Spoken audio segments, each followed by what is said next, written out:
We'll talk now about course structure part 2. Here we'll talk about your course structure, where I'll go into a bit more about how you should structure the content, and also how long should your course be.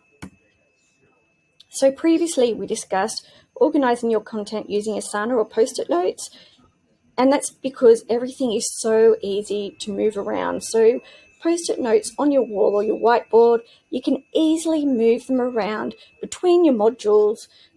So you've got your topics, or some call it lectures. So you've got your modules at the top, and you can easily, so each post-it note is a topic, and you can easily move them around within the modules, okay?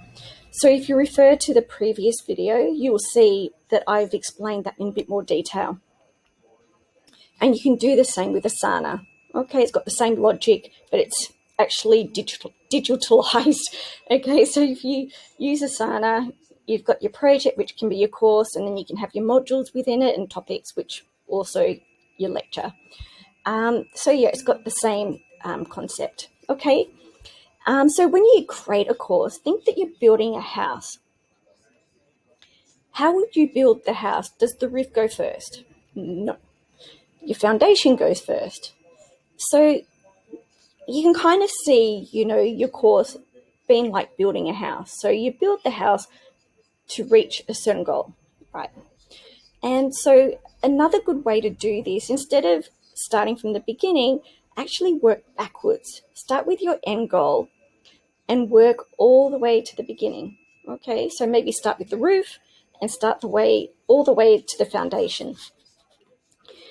What is the end goal of your course? So once you know what the end goal of your course is, okay, that's the key point. You need to actually work out, what will the student achieve when they finish the course? And that will be your end goal. So that's what you start with.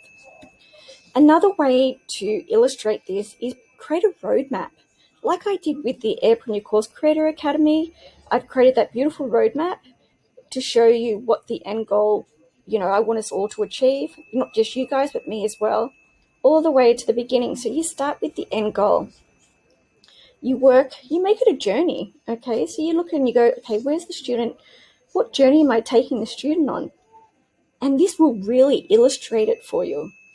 And I think, because I'm very visual, so I need pictures and stuff. So for me, the roadmap really highlights what I need to do to get to the end. So create the roadmap, start with the end, work all the way to the beginning. And you can also do this in unison with your PowerPoint slides, okay? So as you change things around, make sure you update your PowerPoint slides too, because that will really show you to, in a more deeper way, what your course content will look like, okay? So you've got a few things there that you can use to really highlight the journey the student's taking, and I personally like the roadmap too, so give it a whirl. Okay, so now we'll talk about how long should my course be. If they're anything like me, your student, okay, I have a short attention span. I don't like to do long videos. I like them to be quite brief, because for me personally, I think I've said before, I have an attention span of a goldfish. So that's the reason why I like online courses so much, because everything's online, of course, it's digital, and a lot of it's video. So I've often watched videos, more than 5 times, because when I watch it the first time, I'm not paying full attention, because I work, during the day, and by the time I watch videos, I'm quite tired. And every time I watch a video, I learn new things when I replay it. And that's the good thing about it. Whereas when you go to a course, like an in-person course, and then you're given a book at the end, to me that doesn't add value, because I'm more a visual, like audio, video, podcast type person, where I like to listen and I can just, write things down.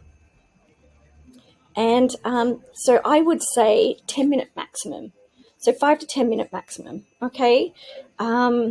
I think any more than that, they become really quite lengthy.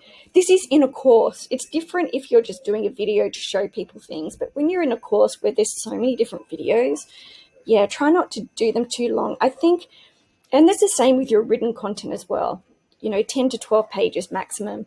I've had taken courses where the PDFs are, 30 or 40 pages, and it's too long. So I really think your top topics or your lectures should be short and concise and per each key point.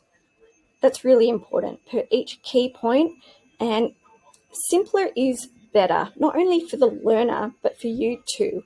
And you might ask, why is that? So if you've never created a course before, and you need to think that, especially if you're using content where you're including systems update all the time. So that means you'd have to update your video all the time.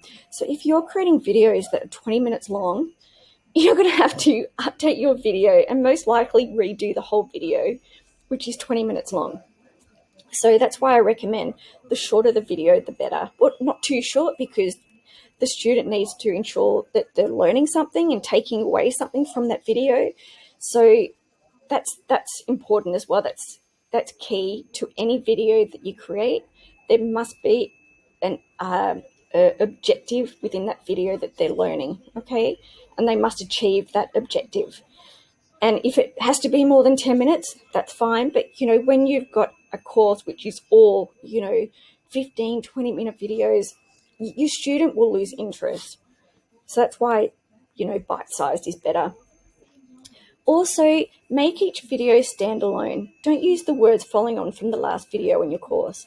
So if you can, instead of saying following on from the last video where we weren't, where we learnt point, just start it afresh, that this topic is standalone from the other one. But of course, there will be courses and topics where you have to follow certain tasks before you can create that topic.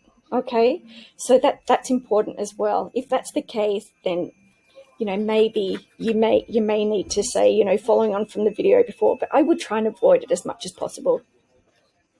And one of the reasons I say that too is because if you say following on from the last video, the student may feel, because a lot of the times they don't remember, it might be that they've gone in and out of the course and may not remember what was in the last video. So they're like, oh God, for me to go on further, I have to watch that last video again. And it may not be necessary. So try and avoid it where you can. And like I said before, break down your modules into bite-sized pieces.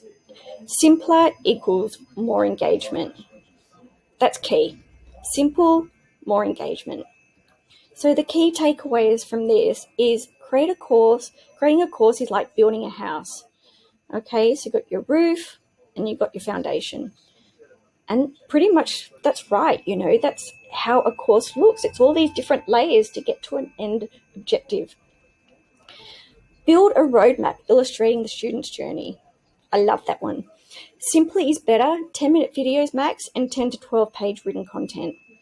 Make each video standalone. And that's because a lot of students, like I said, go in and out of your course. So they won't often remember what was in your previous, within the module, you've got all your different topics. They may not remember what content was in each topic. So you're better off just having that video standalone so they can come straight in and watch it and not feel the need to have to go back. Short and concise, okay? If you have things like content that is a filler, you will find they become really drawn out and your students will become disengaged. Remember that completion rates of online courses is really low.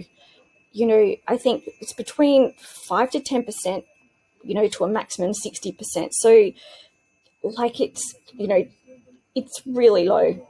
And I would hate for you to be one of those courses where your completion rate is really, really low.